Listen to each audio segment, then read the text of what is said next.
Kidlat News Updates. Ako po si Cesar Soriano para ihatid ang mga nangungunang balita sa buong kapuluan ngayon. Pumanaw si Antipolo City 2nd District Representative Romeo Acop, 78, nitong Sabado ng gabi, Disyembre 20, ayon sa National Unity Party.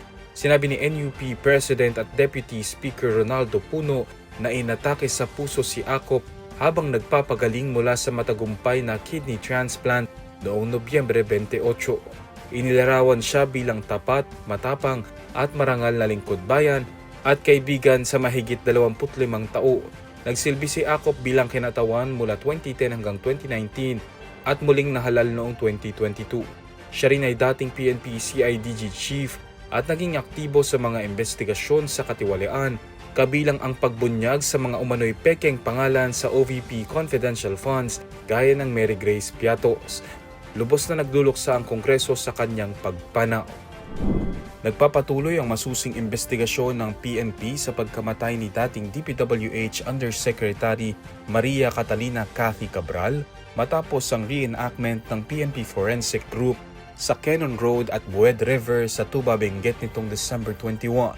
Nagsilbi rin ng NBI car ng search warrant sa hotel room sa Baguio City na kanyang tinuluyan upang makuha ang mga posibleng ebidensya. Bilang bahagi ng standard procedure, nagsagawa ang SOCO ng luminol test sa kanyang sasakyan upang matukoy kung may bakas ng dugo. Ayon kay PNP Acting Chief Police Lieutenant General Jose Melencio Nartates Jr., layon ng investigasyon na matukoy ang tunay na nangyari, lalo't may kaugnayan si Cabral sa iniimbestigahang anomalya sa flood control projects ng DPWH. Natagpuan si Cabral na walang malay noong December 18 at kinumpirmang patay bandang 12:03 ng December 19.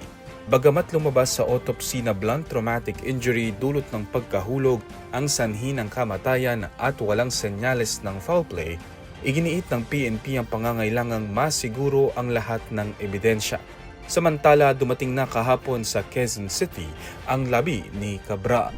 Naghain ng reklamo sa ombudsman ang grupong Save the Philippines Coalition laban kay Executive Secretary Ralph Recto at dating PhilHealth President Emmanuel Ledesma Jr.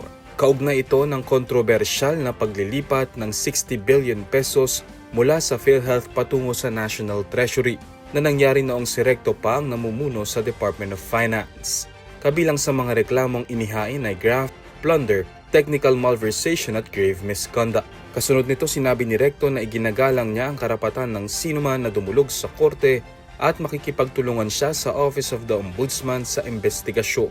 Dagdag pa niya hindi siya magpapadala sa kanyang tinawag na political noise at mananatiling nakatuon sa pagpapabuti ng serbisyo at performance ng gobyerno.